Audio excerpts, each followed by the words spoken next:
Hello guys, नमस्कार। Very good morning. मैं हूँ वेद और स्वागत करता हूँ आप सभी का सीजी कॉम्पिटिटर्स के इस यूट्यूब चैनल पर। लगातार जारी है करंट अफेयर की क्लासेस और आज हम बात करने वाले हैं 1 नवंबर से 7 नवंबर के मध्य जो करंट अफेयर हमने देखे हैं उसका रिवीजन करने वाला है। एक तरह से बोल सकते हैं साप्ताहिक करंट अफेयर देखेंगे। ठीक है, चलिए तो क्लास को स्टार्ट करते हैं। और जैसा कि हम जानते हैं, सबसे पहले हम देखते हैं छत्तीसगढ़ का पोर्शन, फिर राष्ट्रीय, फिर अंतर्राष्ट्रीय स्तर की बात करते हैं। चलिए, छत्तीसगढ़ में हमने एक सप्ताह में क्या देखे भाई।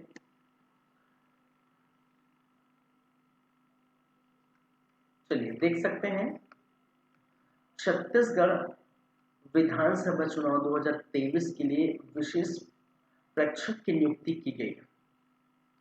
इसके बारे में मैंने बताया था कि नियुक्ति जो है, अब जानते हैं, भारत निर्वाचन आयोग द्वारा ही की जाएगी। ठीक है, और वो 3 नाम आपको याद रखने हैं। श्री धर्मेंद्र एस गंगवार जी, जो बिहार कैडर के सेवानिवृत्त अधिकारी हैं। श्री अनिल कुमार शर्मा जी, और पंजाब कैडर के जो सेवानिवृत्त अधिकारी हैं राजेश टुटेजा जी, भारतीय आयकर सेवा के सेवानिवृत्त अधिकारी हैं। ठीक है, ये बात याद रखेंगे, तीनों का नाम याद रखेंगे। और चुनाव के बारे में आप जानते ही हैं, 7 और 17 नवंबर को दो पॉली में बोल सकते हैं, 2 चरणों में चुनाव होगा। 20 विधानसभा सीट का जो चुनाव है वो 7 नवंबर को होगा, और 70 विधानसभा सीट का चुनाव 17 नवंबर को होगा। ठीक है, टोटल 90। याद रखिए, परिणाम 3 दिसंबर को निकलने वाला है, तो ये याद रखेंगे। ठीक है, पहला हमने बात की। दूसरा, मक्का आधारित एथेनॉल संयंत्र कहाँ स्थापित की जा रही, तो वो कोकड़ी कोंडागांव में।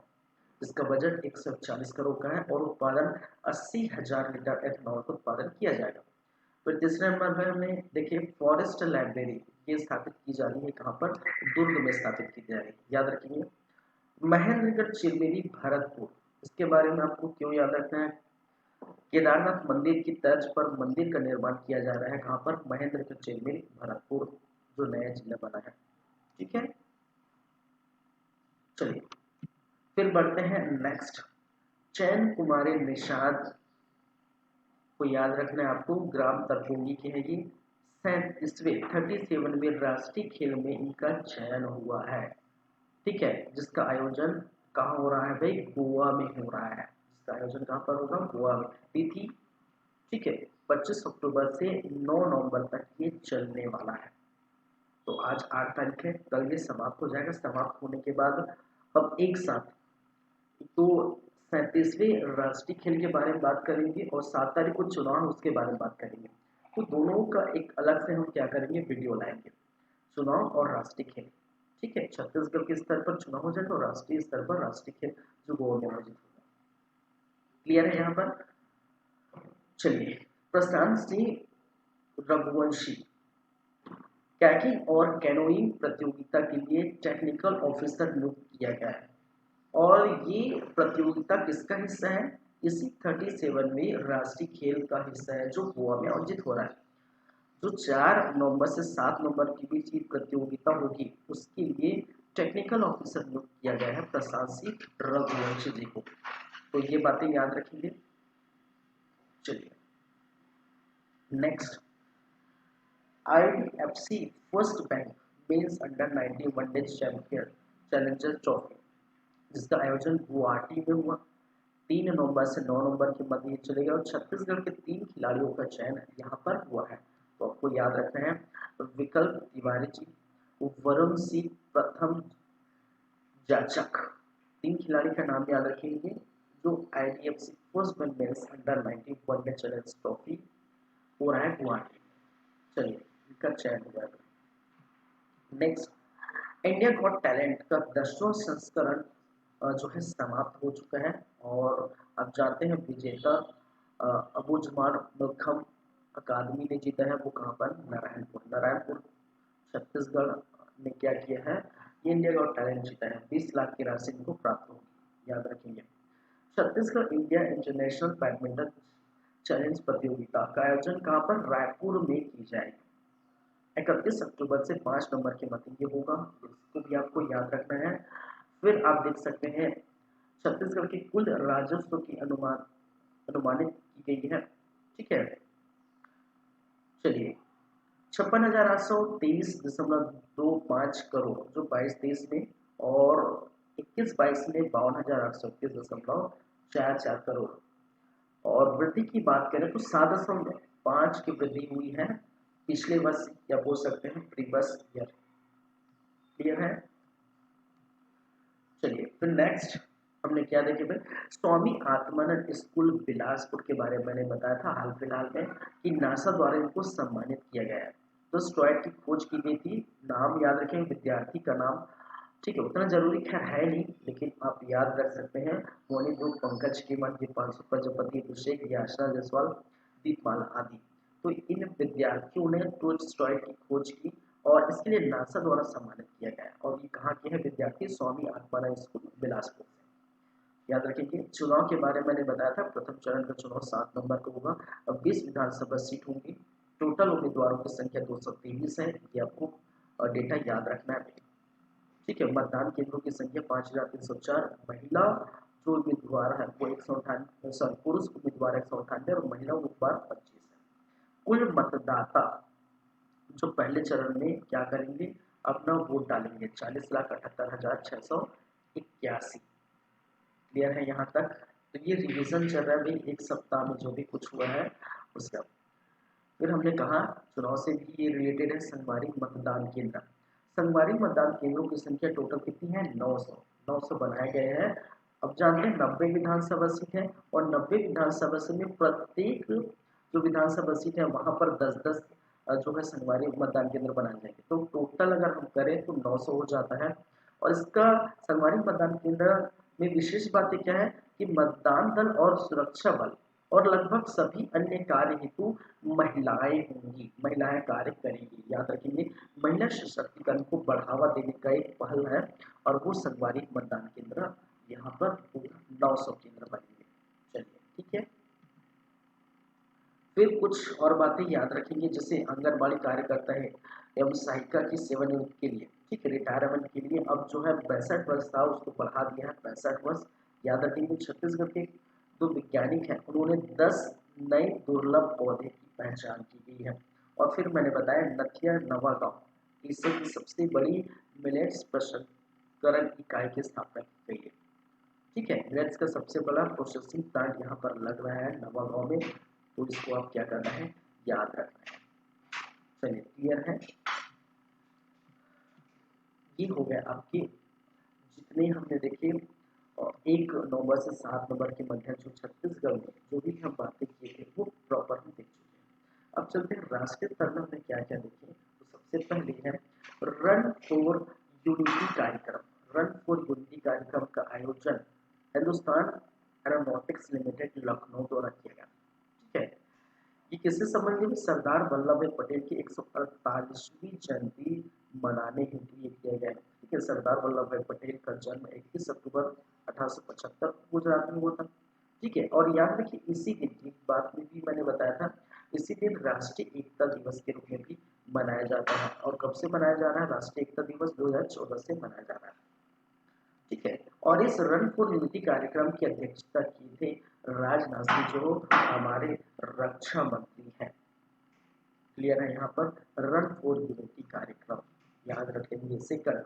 ओलिव रिडेल कछुआ, ओलिव रिडेल कछुआ दुनिया का सबसे छोटा कछुआ जो उड़ीसा के समुद्र में पाए जाते हैं। ठीक है, उसी के समुद्र के आसपास 20 मीटर के आसपास ही पाए जाते हैं। और अब क्या किया जा रहा है, उड़ीसा सरकार ने यहाँ के 20 मीटर के आसपास जो है मछली पकड़ने के लिए प्रतिबंध लगा दी गई है। क्यों, क्योंकि अगर मछली पकड़ने जाएंगे तो खतरा होगा जो है इसको कछुए को। और कछुए यहाँ पर क्या करते हैं, अंडा देते हैं, ठीक अपना घोंसला बनाते हैं, आसपास यहाँ निवास करते हैं, तो उसके प्रजनन में दिक्कत होगी। तो इसीलिए ठीक है, इसलिए क्या कर दिया गया है, 1 नवंबर से कब तक प्रतिबंध लगाया गया है, 1 नवंबर से 21 मई 2024 तक प्रतिबंध लगा दिया गया है। तो वहाँ उड़ीसा के समुद्र के आसपास 20 मीटर तक कोई मछली पकड़ने के लिए मछुआरा नहीं जाएगा, इसलिए प्रतिबंध लगाया गया है। ठीक है, तो याद रखेंगे। नेक्स्ट हमने बात की भारत गौरव ट्रेन। भारतीय रेल द्वारा उत्तर पूर्वी राज्यों में ट्रेन का संचालन करेगी, जिसको नाम दिया है भारत गौरव ट्रेन। शामिल राज्य कौन कौन से भाई? असम है इसमें, अरुणाचल प्रदेश है, नागालैंड है, त्रिपुरा है और मेघालय है। ठीक है, तो ये 5 आप राज्य शामिल है, याद रखेंगे इसमें। क्लियर है? फिर यदि हम बात करें नेक्स्ट, यूनेस्को की घोषणा, यूनेस्को ने घोषणा किया है, दो नाम याद रखिए भारत के स्तर पर, कोझिकोड केरल और ग्वालियर। कोझिकोड केरल को साहित्य शहर के रूप में पहचान दिलाई, साहित्य शहर की घोषणा की। और संगीत शहर किसको बोला गया है, किसको, किसकी घोषणा की गई है, किसको? ग्वालियर। ग्वालियर किसने? संगीत से, याद रखिए। यूनेस्को ने शिल्प, लोक कला, डिजाइन, फिल्म, गैस्ट्रोनॉमी, साहित्य, मीडिया, कला, संगीत जैसे 7 रचनात्मक क्षेत्रों में 55 शहर को नामित किया। और 55 शहरों में से भारत के 2 शहर, कोझिकोड केरल जो साहित्य शहर चुना गया और ग्वालियर संगीत शहर चुना गया। तो ये याद रखिए। मेरी माटी मेरा देश कार्यक्रम, मेरी माटी मेरा देश कार्यक्रम जो है, इसका हिस्सा लेने पहुंचे मोदी जी। ठीक है, देश के विभिन्न स्थानों से मिट्टी लाकर यहाँ पर अमृत वाटिका और अमृत महोत्सव स्मारक का आधारशिला रखा। ये याद रखेंगे, मेरी माटी मेरा देश कार्यक्रम में। चलिए नेक्स्ट हमने देखिए, भारत में सड़क दुर्घटनाओं का वार्षिक रिपोर्ट 2022 सड़क परिवहन एवं राजमार्ग मंत्रालय द्वारा ये जो है क्या है, रिपोर्ट देखने को मिली है। रिपोर्ट में ये कहा गया है कि 2022 में 1.68 लाख मृत्यु हुई है सड़क दुर्घटनाओं में। ठीक है, और 4.43 लाख घायल हुए। अगर हम तुलना करें 2021 की, तो 2021 की तुलना में 2022 में सड़क दुर्घटनाओं की संख्या में कितनी हुई है भाई? 11.9% की वृद्धि की गई है। ठीक है, वृद्धि हुई है, की गई हुई है।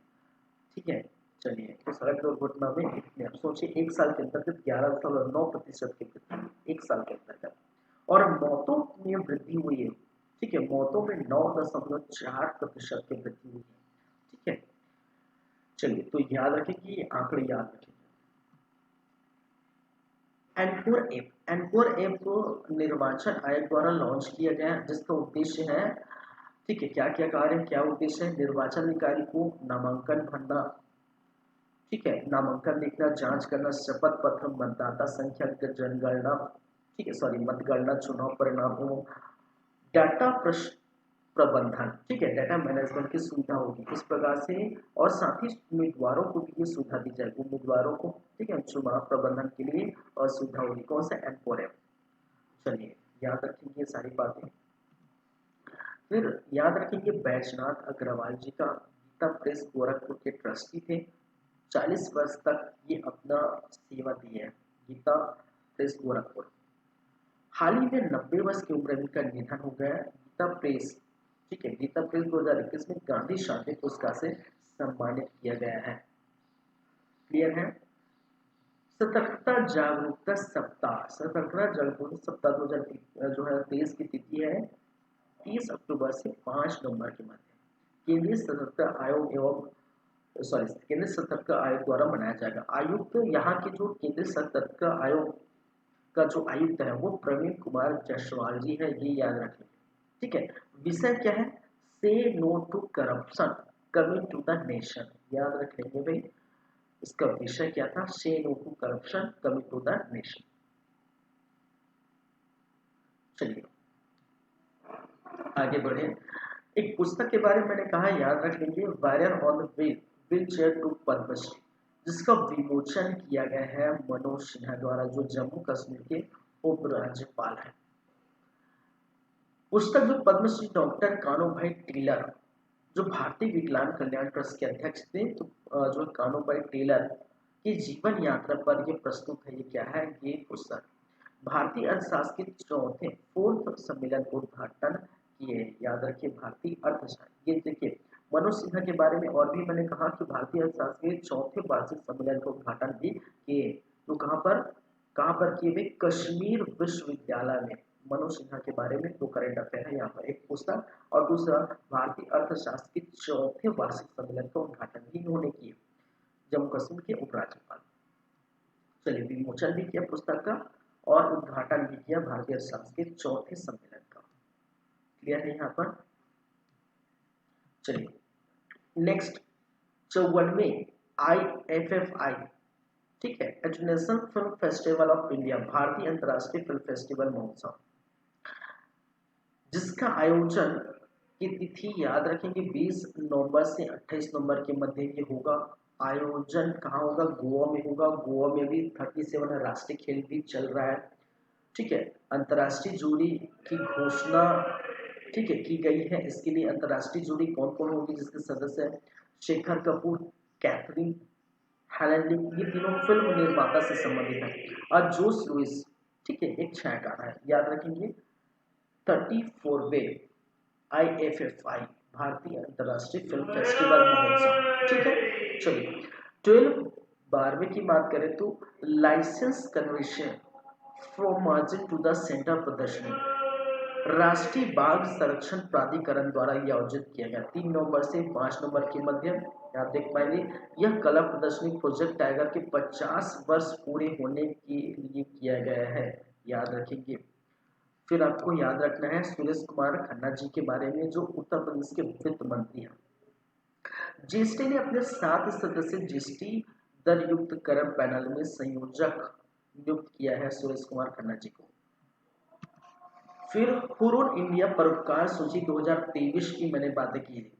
हुरून इंडिया परोपकार 2023 प्रथम शिव नादर एवं परिवार है, जो एसिड टेक की कंपनी के अंदर अगर आपको देखिएगा दान जो है 2042 करोड़ की है, ठीक है। अजित प्रेम जी दूसरे नंबर पर, मुकेश अंबानी तीसरे नंबर पर है, ठीक है, ये याद रखेंगे। 10 परोपकारी ने 2022-23 में कुल 5,806 करोड़ का दान किए भाई, ठीक है। दान देने वाले की सूची है जिसमें शिव कुमार नादर जी और एवं के परिवार प्रथम नंबर पर है। हुरून इंडिया परोपकार सूची 2023 याद रखेंगे।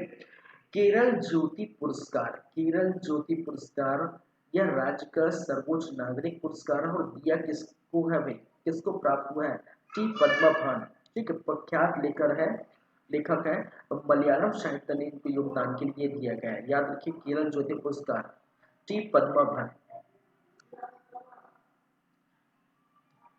चलिए वर्ल्ड फूड इंडिया प्रदर्शनी उद्घाटन पीएम मोदी द्वारा किया गया है 3 नवंबर से 5 नवंबर तक की चली। दुनिया को समृद्ध भारतीय खाद्य संस्कृति का प्रदर्शन करने के लिए वर्ल्ड फूड इंडिया प्रदर्शनी किया गया है, याद रखिए। फिर मैंने कहा केरल धार्मिक पर्यटन को बढ़ावा देने के बहुभाषी माइक्रो साइट लॉन्च करेगा।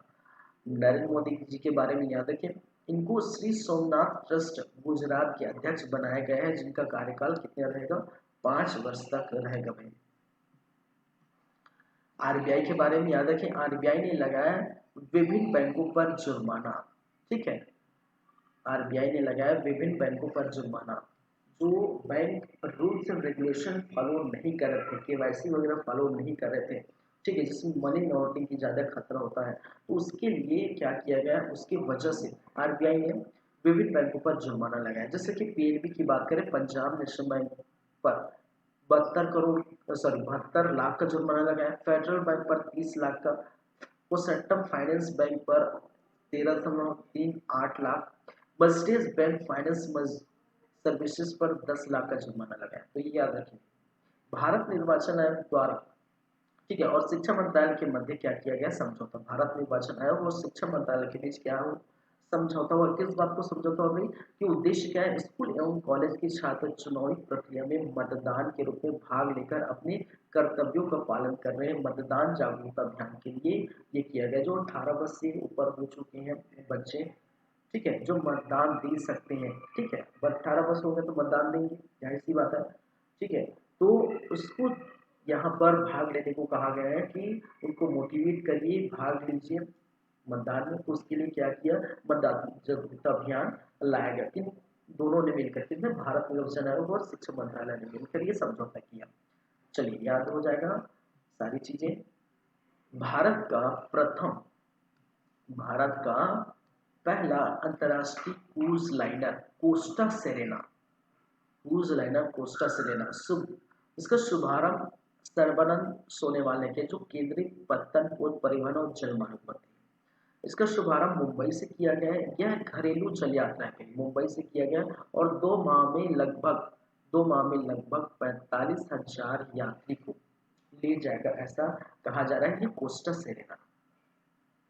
लीला ओमचेरी, लीला ओमचेरी हाल ही में 94 वर्ष की उम्र में इनका निधन हो गया। प्रख्यात थे, गायिका थे, ठीक है, प्रख्यात गायिका थे, संगीतकार, लेखक एवं पद्मश्री से भी नवाजा गया था 2008 में। तो ये याद रख लेंगे। क्लियर है। 23 चलते हैं। जम्मू कश्मीर में 4 लेन वाली रामबन वायडक्ट राजमार्ग का निर्माण हो चुका है, जिसकी लंबाई 1.08 किलोमीटर, लागत 328 करोड़। इसके तहत राष्ट्रीय राजमार्ग 44 के उधमपुर जो रामबाग खंड पर है वहां पर स्थित है। ठीक है, तो जम्मू कश्मीर में 4 लेन वाले रामबन वायकट राजमार्ग स्थापित हो चुका है, निर्माण हो चुका है, याद रखिए। प्रोजेक्ट कुशा, प्रोजेक्ट कुशा ये डीआरडीओ द्वारा लॉन्च किया गया प्रोजेक्ट कुशा। अब प्रोजेक्ट कुशा क्या है कि ऐसा क्या कार्य करे भाई। प्रोजेक्ट कुशा दुश्मन की दूर स्थित जो विमान है एवं उसकी मिसाइल है उनको बेअसर करने की काम करेगा प्रोजेक्ट कुशा, जो डीआरडीओ द्वारा लॉन्च किया गया, जिसका लागत $2.5 मिलियन है, जिसका उद्देश्य है वायु रक्षा क्षमताओं में क्रांति लाना। प्रोजेक्ट कुशा याद हो जानी चाहिए आपको। नियुक्ति के बारे में हमने बात की थी, कुछ नियुक्ति के बारे में आपको याद रखना है, जिससे सुरेश कुमार अल्ता जी संयुक्त राष्ट्र सलाहकार समिति के रूप में इनको नियुक्त किया गया है। प्रवीण मधुकर पवार जी सीबीआई के संयुक्त निदेशक के रूप में नियुक्त किया गया, जिसका कार्यकाल 5 वर्ष तक रहेगा। मनोरंजन मिश्रा जी आरबीआई के कार्यकारी निदेशक के रूप में नियुक्त किया गया। और एक और है जे राजेंद्र मेहर सशस्त्र बल न्यायाधिकरण के अध्यक्ष नियुक्त किया गया, जिसका कार्यकाल 4 वर्ष रहेगा।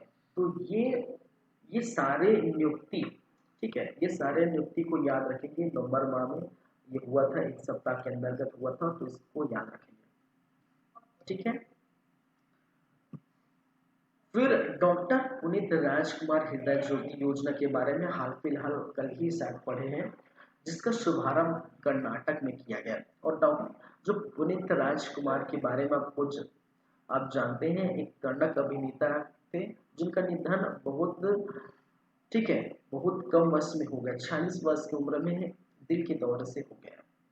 और इससे संबंधित क्या है करंट अफेयर्स है, तो उसको याद रखना आपको, ठीक है। ये डॉक्टर पुनीत कुमार हृदय ज्योति योजना, इसके अंतर्गत क्या है, दिल के दौरे से पीड़ित जो लोग हैं उसकी मदद के लिए जो सार्वजनिक स्थानों पर आपातकालीन उपकरण स्थापित की जाएगी, ठीक है, इस योजना के अंतर्गत, जिसका शुभारंभ कर्नाटक में किया गया है, याद रखेंगे, ठीक है। जस्टिस एस आर चौधरी के बारे में याद रखें, कलकत्ता हाई कोर्ट, ठीक है, कोलकाता हाईकोर्ट के स्थायी न्यायाधीश नियुक्त किए गए, किसको, जस्टिस एस आर चौधरी जी को। क्लियर है यहाँ पर। फिर चलते हैं 28वें नंबर की बात करें तो भारतीय नौसेना सेलिंग चैंपियनशिप 2023, जिसका आयोजन मुंबई में किया गया, ठीक है, किया जाएगा। भारतीय नौसेना नौकायन संघ द्वारा 5 नवंबर से 9 नवंबर के मध्य में चलने वाली, आज 8 है, कल समाप्त हो जाएगा। विवेक पटेल जी के बारे में याद रखना है, हाल ही में इनका निधन हो गया 83 वर्ष की उम्र में। ये नाटककार थे, ये कवि भी थे, ये चित्रकार भी थे, ये चिकित्सक भी थे। इनका जन्म हुआ था कहाँ पर, मुंबई में 18 अगस्त 1940 को, तो ये याद रख लेंगे। चलिए, फिर प्रधानमंत्री गरीब कल्याण अन्न योजना के बारे में मैंने बताया था, जिसकी शुरुआत 2020 में हुई थी कोविड के समय, और इसका उद्देश्य था कि 80 करोड़ गरीब जनता को मुफ्त में चावल, क्या है भाई, मुफ्त में चावल दी जाएगी, ऐसा क्या ये योजना था। और 2023 में अब क्या कर दिया गया, इसको 5 वर्ष के लिए बढ़ा दिया गया है, ठीक है, 5 वर्ष के लिए बढ़ा दिया गया है, याद रख लीजिए। फिर कॉलिंस डिक्शनरी का word of the year, word of the year 2023, Collins dictionary का वर्ड ऑफ द ईयर 2023 किसको जो है घोषित किया भाई, एआई को, आर्टिफिशियल इंटेलिजेंस, या जिसको हम कहते हैं कृत्रिम बुद्धिमत्ता। और मैंने बताया था ये इसलिए चुना जाता है कि उस वर्ष लगातार वो, ठीक है, जुबान पर होता है, नाम होता है, रहता है, तो एआई का नाम लगातार जो है चल रहा है। जैसे मैंने बताया था एक एग्जांपल के तौर पर, जैसे लॉकडाउन एक था, लगातार जो है जुबान में था कोविड के समय, तो लगातार यूज होता है, जो वर्ड लगातार जुबान में रहता है, लगातार, ठीक है, देखने को मिलता है पूरे वर्ष, छाया रहता है, तो उसी को क्या किया जाता है, वर्ड ऑफ द ईयर पुरस्कार दिया जाता है। ठीक है, कोलिंस डिक्सन ने। तो अब दिया गया है इस वक्त 2023 का एआई को, आर्टिफिशियल इंटेलिजेंस, याद रखेंगे, कृत्रिम बुद्धिमत्ता। फिर जल Diwali, water for women, women for water, आवास एवं शहरी मामलों के मंत्रालय की एक पहल है, याद रखेंगे। इसमें महिलाओं को जल प्रशासन में शामिल किया जाएगा। अभियान जो है 7 नवंबर से 9 नवंबर के बीच ही चला जाएगा। और शामिल शहर इसमें कौन कौन से हैं? शामिल शहर की बात करें तो सभी राज्यों और केंद्र शासित प्रदेश शामिल हैं। लेकिन याद रखिए, जो आचार संहिता वाले राज्यों में छोड़कर, आचार संहिता राज्यों कहने का मतलब जो है आपकी छत्तीसगढ़ समेत 5 राज्यों के चुनाव होने जा रहे हैं, तो उसके लिए क्या है, आचार संहिता लग गए हैं। ठीक है, तो जहां पर आचार संहिता लगे उसको छोड़कर सभी राज्य और केंद्र शासित प्रदेश में ये जल दिवाली का अभियान चलाया जाएगा। ठीक है, जिसमें महिलाओं को जल प्रशासन में शामिल किया जाएगा। Water for women, women for water, याद रखेंगे। एंजेलो मैथ्यूज के बारे में मैंने कहा था, याद रखेंगे, श्रीलंकाई क्रिकेटर है। और इसके बारे में क्यों याद रखना है कि टाइम आउट होने वाले दुनिया के पहले बल्लेबाज बने। ठीक है, टाइम आउट होने वाले दुनिया के पहले बल्लेबाज बने। तो श्रीलंका और ठीक है बांग्लादेश के मध्य ही मैच चल रहा था, और उस समय ऐसा था कि एक बल्लेबाज आउट होकर चला गया और दूसरा बल्लेबाज आया। तो याद रखिए, एक नियम है, किसने, आईसीसी ने एक नियम बनाया है कि कोई भी बल्लेबाज आउट होता है तो नेक्स्ट बल्लेबाज क्रीज में आने का समय जो रहता है वो 3 मिनट का रहता है। 3 मिनट तक नहीं आया तो वो टाइम आउट हो जाता है। ठीक है, वो टाइम आउट हो जाता है, मतलब बिना बॉल खेले उसको आउट करार दिया जाता है। वर्ल्ड कप में ये 2 मिनट था। ठीक है, अभी वर्ल्ड कप चल रहा है। ठीक है, 19 तारीख को फाइनल होगा, देखते हैं कौन जीतेगा, वो बात की बात है। ठीक है, तो 2 मिनट का था। और एंजेलो मैथ्यूज जो श्रीलंकाई खिलाड़ी है वो 3 मिनट के भीतर नहीं आया था। ठीक है, बहुत सारा बहस भी हुआ था, टिप्पणी भी हुई थी। ठीक है, और तो अब याद रखेंगे बस, टाइम आउट होने वाले दुनिया के पहले बल्लेबाज बने। पहली बार ऐसे हुआ पूरे क्रिकेट में। ठीक है, अभी तक जितने भी इतिहास में जो भी क्रिकेट हुआ, तो पहली बार ऐसा हुआ, टाइम आउट होने वाले पहले बल्लेबाज। ठीक है, बिना बॉल खेले इसको आउट करा दिया गया। याद रख याद रख लेंगे एंजेलो मैथ्यूज के बारे में। चलिए, फिर change maker of the year पुरस्कार 2023, change maker of the year पुरस्कार 2023 किसको नवाजा गया है? आरबीआई को। आरबीआई के गवर्नर शक्तिकांत दास जी हैं, याद रखें। मनोरंजन मिश्रा के बारे में जस्ट अभी बताया था और यहाँ पर लिख भी दिया हूँ, क्योंकि आरबीआई का जो है नाम यहाँ पर है, तो ये भी अब याद रखें, नया कार्यकारी निदेशक नियुक्त। एक पुस्तक के बारे में मैंने कहा था, नीलाउ दीक्षा सिंगल। ठीक है, जिसको हम कहते हैं lawns that drink the moonlight. ठीक है, ये पुस्तक है जो इसरो अध्यक्ष एस सोमनाथ की आत्मकथा है। एस सोमनाथ की आत्मकथा है, और अब यह प्रकाशित नहीं किया जाएगा। यह प्रकाशित नहीं किया जाएगा क्योंकि पूरे जो केस सीमान है और सोमनाथ के बीच कुछ वाद विवाद हो गया है, और इस वाद विवाद के चलते सोमनाथ ने ये डिसाइड किया कि अपनी आत्मकथा, ठीक है, नीलाव कुदीचा सीगल को प्रकाशित नहीं करेंगे। लेकिन आपको याद रखना है, नीलाव कुदीचा सीगल किसकी आत्मकथा है? इसरो अध्यक्ष एस सोमनाथ की आत्मकथा है, बस याद रखना है। ठीक है, चलिए, फिर हीरालाल सामरिया। हीरालाल सामरिया के बारे में याद रखना है। अब ये वर्तमान पद सूचना आयुक्त थे। ठीक है, अब इसको बनाया गया है, मुख्य सूचना आयुक्त बनाया गया है। आपको ये भी याद रखना है कि देश के पहले दलित मुख्य सूचना आयुक्त है। देश के पहले दलित मुख्य सूचना आयुक्त है, याद रखेंगे, हर्षवर्धन कुमार सिन्हा। ठीक है, इनका स्थान लेंगे हर्षवर्धन कुमार सिन्हा, अक्टूबर में रिटायर हुए। अब इनका स्थान लेंगे कौन? हीरालाल सामरिया जी। ठीक है, मुख्य सूचना आयुक्त, जो देश के पहले दलित मुख्य सूचना आयुक्त, याद हो जाएगा, याद कर लेंगे, जरूर है। सुल्तान जोहर कप 2023, जर्मनी ने गोल्ड जीता और भारतीय हॉकी टीम ने कांस्य पदक जीता, याद रखेंगे, सुल्तान जोहर कप। राष्ट्रीय कैंसर जागरूकता दिवस 2023 7 नवंबर को मनाया जाता है प्रतिवर्ष। उद्देश्य मैंने बताया था, कैंसर के शीघ्र पहचान, रोकथाम और उपचार के बारे में जागरूकता बढ़ाने हेतु ये मनाया जाता है। वर्तमान आंकड़े भी मैंने बताया कि देश में हर वर्ष 1.4 मिलियन यानी कि लगभग 14 लाख नए कैंसर के मामले आते हैं हर वर्ष, और ऐसा अनुमान लगाया जा रहा है कि 2040 तक ये जो आंकड़े हैं, ये जो मामले आने शुरू हो जाएंगे, 20 लाख तक आने शुरू हो जाएंगे। ठीक है, तो याद रखेंगे। चलिए, इसी दिन शिशु संरक्षण दिवस मनाया जाता है। बाल मृत्यु दर को कम करने के आग्रह को बढ़ाने के लिए 7 नवंबर को शिशु संरक्षण दिवस मनाया जाता है। इसी दिन डॉक्टर सीवी रमन जयंती भी मनाई जाती है। कब? 7 नवंबर को। तो 7 नवंबर को याद रखेंगे, 3 यहाँ पर है। एक राष्ट्रीय कैंसर जागरूकता दिवस 7 नवंबर को ही, शिशु संरक्षण दिवस 7 नवंबर को है, और डॉक्टर सीवी रमन जयंती 7 नवंबर को।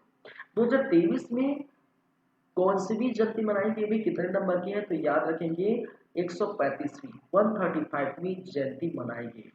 मान वैज्ञानिक थे, ठीक है, रमन प्रभाव की खोज की। जन्म 7 नवंबर को 1818 को, 21 नवंबर 1970 को इसका इनका देहांत हो गया। ठीक है, तो ये बातें याद रखेंगे। चलिए, हितेश कुमार एस मकवाना जी, हितेश कुमार एस मकवाना के बारे में याद है। तमिलनाडु कैडर के IAS अधिकारी हमें, इनको भारत के महासर्वेक्षक बनाया गया है। वर्तमान में केंद्रीय मंत्रालय में अतिरिक्त सचिव के पद पर अभी आसीन है, और अब कार्यभार संभालेंगे महासर्वेक्षक के रूप में। याद रखेंगे, तमिलनाडु कैडर के IAS अधिकारी Hitesh Kumar S Makwana. Asian champions trophy 2023, Asian champions trophy 2023 भारतीय महिला हॉकी टीम ने क्या किया? जापान को फाइनल में पराजित किया और स्वर्ण पदक जीता। कितने? 4-0 से पराजित किया। याद रखें, 4-0 से भारतीय महिला हॉकी टीम ने जीती है। ये दूसरी बार ये खिताब जीते। याद रखेंगे, ये खिताब दूसरी बार जीती है। ठीक है, क्लियर है। फिर हमने देखिए 19वें कलाकार पुरस्कार 2023, अपोलिनारिस डिसूजा, कुकड़ी गायक है, संगीतकार भी है, गीतकार भी है। ठीक है, तो उस कुकड़ी गायक, संगीतकार, गीतकार अपोलिनारिस डिसूजा को 19वें कलाकार पुरस्कार 2023 से सम्मानित किया गया। DB चंद्रेगौड़ा के बारे में याद रखेंगे, हाल ही में इनका निधन हो गया। 7 तारीख को इनका क्या हो गया था? निधन हो गया था। और कर्नाटक के पूर्व कानून मंत्री है। कर्नाटक में इनका जन्म हुआ। विधानसभा के अध्यक्ष भी बने, 3 बार विधायक भी थे, 1 बार MLC और सांसद सदस्य भी थे। तो ये याद रखेंगे इनके बारे में। चलिए, तो ये सारी बातें जो थी वो राष्ट्रीय स्तर की थी। ठीक है, और राष्ट्रीय स्तर की बातें अब हो जाती है समाप्त। क्लियर है। तो एक सप्ताह में जो भी कुछ हुआ है 1 नवंबर से 7 नवंबर के बीच, वो आप देख चुके हैं। अब चलते हैं अंतर्राष्ट्रीय। अंतर्राष्ट्रीय में क्या क्या देखे हमने 1 से 7 नवंबर के मध्य। भारतीय वायुसेना द्वारा चीन एवं पाकिस्तान सीमा पर 3 S-400 मिसाइल इकाई की तैनात की गई। याद रखिए, जो मिसाइल के बारे में अगर मैं बात करूं तो 2018-19 में 35,000 करोड़ के रुपये में क्या किया? रूस से खरीदा था। लेकिन रूस ने क्या किया? सिर्फ 5 मिसाइल खरीदा था, और 5 मिसाइल में से सिर्फ और सिर्फ भारत को प्राप्त हुई है 3 मिसाइल। ठीक है, 2 मिसाइल की डिलीवरी अभी बाकी है। अनिश्चितकालीन तक के लिए इसको क्या किया गया? खारिज कर दिया गया। अनिश्चितकालीन के लिए इसको रोक दिया गया। और कारण क्या है जानते हैं? रूस यूक्रेन युद्ध हुआ था, वो कारण निकल के आए हैं। ठीक है, तो 2 मिसाइल अभी बाकी है, 5 में से 3 भी है। तो 3 S-400 मिसाइल इकाई तैनात चीन और पाकिस्तान की सीमा में भारतीय वायुसेना ने कर दी गई है। तो याद रखेंगे, मिसाइल का नाम याद रखेंगे, और किस किस स्थान में किया? चीन और पाकिस्तान की सीमा में। छठा अंतर्राष्ट्रीय सौर संगठन सभा दिल्ली में आयोजित किया गया। RKC बिजली एवं नवीनीकरण ऊर्जा मंत्री है। 4 सौर प्रदर्शन परियोजना का उद्घाटन 4 देशों में किया गया है। ठीक है, 4 सौर प्रदर्शन परियोजना का उद्घाटन मलावी में, फिजी में, सेलेस में, किरीबाती में। ठीक है, यहाँ पर 4 प्रदर्शन परियोजना को उद्घाटन किया गया है। याद रखेंगे। थर्ड, तीसरा तटरक्षक वैश्विक शिखर सम्मेलन का आयोजन जापान में किया गया है। उद्देश्य क्या है? समुद्री कानून, समुद्र जीवन की सुरक्षा, समुद्री पर्यावरण संरक्षण, ठीक है, जो अवैध मादक पदार्थों की तस्करी को रोकना, ऐसे जो है, ठीक है, इसके लिए शिखर सम्मेलन किया गया है जापान में। याद रखिए बांग्लादेश वायुसेना की स्थापना दिवस मनाने हेतु दीपापुर जो है नागालैंड पहुंचे। बांग्लादेश जो है वायुसेना की स्थापना दिवस मनाने के लिए कहाँ पहुंचे भाई? दीपापुर नागालैंड पहुंचे। याद रख, थाईलैंड की यात्रा भारतीयों को 10 नवंबर से 10 मई बिना वीजा के थाईलैंड की यात्रा कर सकते हैं। ठीक है, एक व्यक्ति 30 दिन के भीतर ही रह सकता है। ठीक है, बिना वीजा के थाईलैंड की यात्रा कर सकते हैं, याद रखेंगे। चलिए, फिर भारतीय संयुक्त अरब अमीरात के बीच समझौता, धर्मेंद्र प्रधान जी और डॉक्टर अहमद अली फलासी शिक्षा मंत्री, ठीक है, दोनों के बीच क्या हुआ? समझौता हुआ। उद्देश्य क्या? दोनों देशों के बीच शैक्षणिक सहयोग को मजबूत बना, शैक्षणिक सहयोग को बढ़ावा देने के लिए ये समझौता किया गया। फिर आपको याद रखना है क्या भाई? मिंटमैन थर्ड मिसाइल कहाँ का है? अमेरिका का, जिसका निर्माण बोइंग कंपनी की है। अमेरिकी सेना द्वारा सफल परीक्षण किया गया है। यह एक अंतर महाद्वीपीय बैलिस्टिक मिसाइल है, जिसकी शुरुआत मिनमैन 4 1960 के दशक में हुई थी। पहला जो मिन्यूट मैन पहला जो है 1960 के दशक में हुआ था। ठीक है, थर्ड जो आ गया है वो अभी, ठीक है, याद रखें। तो मिन्यूट मैन मिसाइल कहाँ का है भाई? वो है अमेरिका का, जिसका सफल परीक्षण किया गया है। श्रीलंका में एसबीआई की शाखा का उद्घाटन, ठीक है, उद्घाटन निर्मला सीतारमण जो वित्त मंत्री है भारत के, ठीक है, श्री कुमाली श्रीलंका में किया गया। ठीक है, और ये निर्मला सीतारमण 3 दिवसीय श्रीलंका की यात्रा पर गए थे। उसी समय एसबीआई की एक शाखा का यहाँ पर उद्घाटन किया गया। अंतर्राष्ट्रीय बायोस्फीयर रिजर्व दिवस 3 नवंबर को मनाया जाता है, याद रखेंगे। ठीक है, चलिए, FATF financial action task force, जिसकी स्थापना 1989 में हुई थी। पेरिस में मुख्यालय, 40 सदस्य से इसकी स्थापना होती। कार्य था मनी लॉन्ड्रिंग को रोकना, हवाला बाजार पर नजर रखना, देशों की ग्रे लिस्ट करना, ये कार्य है इनका, एफएटी का। ठीक है, देखिए मैं बताया भी था मनी लॉन्ड्रिंग का मतलब होता है, मनी लॉन्ड्रिंग एक प्रोसेस है जिसमें ब्लैक मनी को व्हाइट मनी में चेंज करना होता है। ठीक है, और इसमें हवाला बाजार भी शामिल। हवाला बाजार कहने का विदेश का पैसा, ठीक है, एक देश का पैसा दूसरे देश में ट्रांसफर करना, एजेंट के थ्रू ट्रांसफर करना। कोई व्यक्ति वहां से आएगा बिना बैंक से यहाँ पर डाले, बिना किसी व्यक्ति के यहाँ पर आने, ठीक है, को नहीं लगता। और एजेंट एक देश और दूसरे देश, दोनों एजेंट मिलकर उस व्यक्ति, किसी व्यक्ति को ब्लैक मनी का पैसा थमा देता है। ठीक है, हवाला बाजार, इसको डिटेल में हम पहले से बताया था मैंने। ठीक है, इसको नॉर्मल बता रहा हूँ। मनी लॉन्ड्रिंग वही है, ब्लैक मनी को व्हाइट मनी में तब्दील करना। देशों को ग्रे लिस्ट करना भी इनका क्या है? कार्य है। ग्रे लिस्ट के बारे में बताया था कि कोई ऐसा देश जो है ज्यादा ब्लैक मनी रखता है या आतंकवादी गतिविधियों में ब्लैक मनी को यूज करता है, ठीक है, और बार बार मना करने के बाद ये देश नहीं मानता, तो एफएटीए क्या करता है? इसको ग्रे लिस्ट की सूची में डाल देता है। और ग्रे लिस्ट की सूची में डालने के बाद कोई देश उस देश के साथ व्यापार नहीं कर सकता, और व्यापार नहीं करेगा, जो संबंध नहीं रखेगा, तो जाहिर सी बात है एक देश दूसरे देश पर निर्भर है। ठीक है, एक देश जैसे भारत जो है बहुत सारे देशों पर निर्भर है, चाहे फ्रांस हो, रूस हो, अमेरिका हो, जर्मनी हो, जापान हो, चीन हो, पाकिस्तान, सभी से लगभग क्या है? निर्भर रहता है। ठीक है, क्योंकि आयात निर्यात है, तो ये सब क्या है? मुश्किल में पड़ जाती है। ठीक है, चलिए याद रखेंगे। अब देखिए एफएटीए के बारे में याद रखेंगे।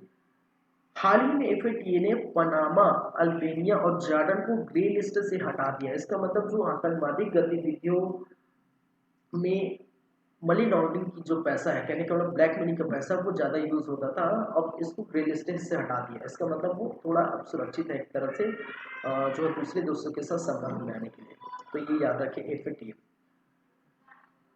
फिर आपको याद रखना है गाजा प्रस्ताव। ठीक है, गाजा प्रस्ताव भी मैंने बताया था, संयुक्त राष्ट्र महासभा द्वारा, ठीक है, क्या किया गया, गांजा प्रस्ताव लाए। कुल सदस्य देश 193 थे, ठीक है। और यहाँ पर मतदान हुए, जिसमें से भाग लेने वाले में देखने को मिलेगा, पक्ष में 120 देश थे, विपक्ष में जो है 14 देश है। भाग नहीं लिए थे 45 देश, जिसमें शामिल है भारत। भारत भाग नहीं लिया था। गांजा प्रस्ताव है क्या चीज? गांजा प्रस्ताव ऐसा है कि इजराइल और फिलीपींस के बीच आप जानते हैं युद्ध लगातार जारी था। हमास आतंकवादी संगठन है जो फिलीपींस का सहयोग, फिलीपींस का क्या करता है, समर्थन करता है। हमास ने इजराइल पर, इजराइल ने हमास पर लगातार एक दूसरे पर हमला किया था। गाजा पट्टी को लेकर संघर्ष जारी था। अब इसको रोकने के लिए संयुक्त राष्ट्र महासभा ने क्या किया, एक प्रस्ताव लाया जिसको गाजा प्रस्ताव कहा गया। इसमें संयुक्त राष्ट्र महासभा के जितने भी सदस्य हैं वो वोट किए हैं, वोटिंग किए हैं, अपना मत दिए। और पक्ष में 120 देश आए हैं। पक्ष में कहने का मतलब है कि युद्ध विराम होना चाहिए कि नहीं, इसके लिए वोटिंग हुआ। तो पक्ष में 120 आया, कहने का मतलब 120 जो सदस्य देश है वो चाहते हैं कि ये संघर्ष विराम हो जाए, कहने का मतलब ये संघर्ष युद्ध चल रहा है वो खत्म हो जाए। वहीं पर 14 देश ये नहीं चाहते कि ये युद्ध खत्म हो जाए, और भारत ने इसमें भाग ही नहीं लिया। जो 45 देशों ने भाग नहीं लिया उसमें भारत भी शामिल है। तो याद रखेंगे गाजा प्रस्ताव। क्लियर है। चीन, चीन के बारे में यहाँ पर दो करंट अफेयर मैंने बताया था। 400 साल पुराने पत्थर के जो है बने 59 बम की गोली मिले। ऐसे बम की गोली इस प्रकार से पत्थर के, और बीच में होल रहता है, होल जिसमें बारूद भरा जाता है, ऐसा कुछ पत्थर की क्या मिले, ठीक है, 59 बम मिले पुराने, 400 पुराने। बीजिंग से 80 किलोमीटर दूर ये मिला। याद रखेंगे चीन से संबंधित एक और करंट अफेयर मैंने बताया था। अंटार्कटिका में 5वां अनुसंधान केंद्र चीन बनाने जा रहा है, खोलने जा रहा है, स्थापित करने जा रहा है। तो ये भी आप क्या करेंगे, याद रखेंगे। कालिंजिंग सैन्य अभ्यास 2023, यह एक वायुसेना अभ्यास है। कालिंग जो है,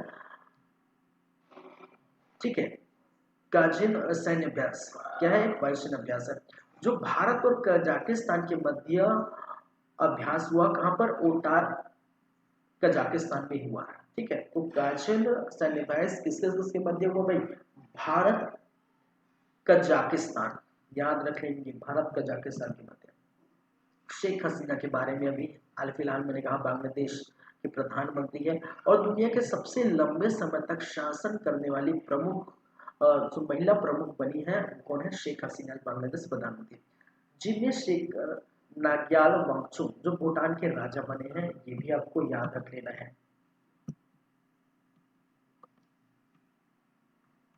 ठीक है।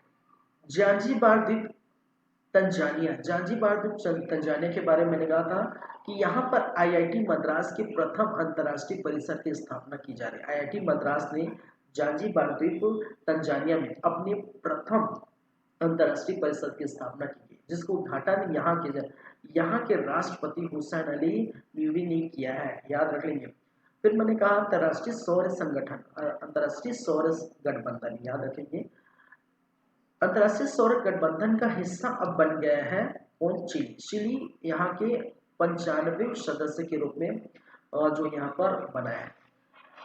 देखिए अंतर्राष्ट्रीय सौर संगठन है क्या चीज, तो याद रखिए अंतर्राष्ट्रीय सौर संगठन क्या है, इसका उद्देश्य है सौर ऊर्जा को बढ़ावा देना। एक देश दूसरे देश का सहयोग करेंगे सौर ऊर्जा के रूप में, सौर ऊर्जा को बढ़ावा देंगे, ठीक है। तो इसकी जो शुरुआत हुई थी, अंतर्राष्ट्रीय सौर गठबंधन की शुरुआत हुई थी 30 नवंबर 2015 को। इस समय COP21 हो रहा था। COP21 के सम्मेलन में भारत के प्रधानमंत्री मोदी जी और अन्य जो विदेश के, ठीक है, वो सभी ने क्या किया, मिलकर ये शुरुआत किया है। कब, 30 नवंबर 2015 को। याद रखें अंतर्राष्ट्रीय सौर गठबंधन, जहां पर सौर ऊर्जा को बढ़ावा देना है। भारत ऑस्ट्रेलिया शिक्षा और कौशल परिषद की प्रथम बैठक कहां पर हुई है, याद रखिए, ठीक है, दिल्ली में हुई।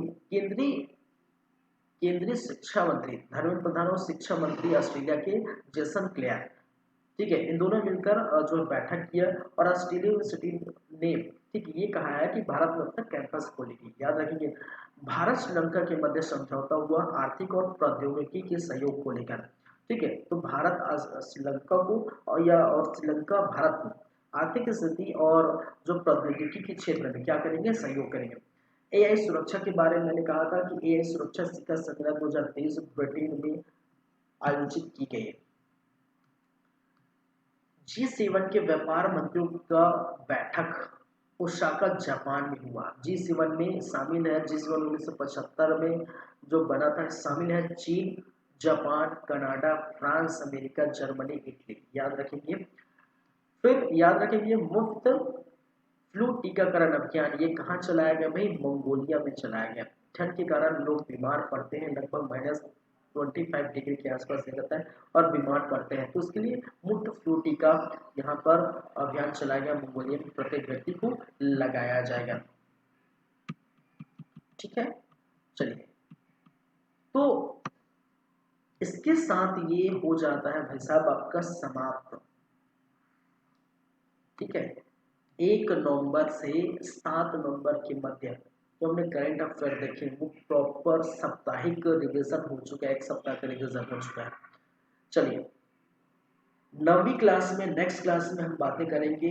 देखिए, नेक्स्ट क्लास में आपका 37वां राष्ट्रीय जो खेल चल रहा है, समाप्त 9 तारीख को होगा, जो गोवा में चल रहा है। 9 तारीख को होगा, तो 9 तारीख वाले लाएंगे। और 7 तारीख को प्रथम चरण की चुनाव हुई थी।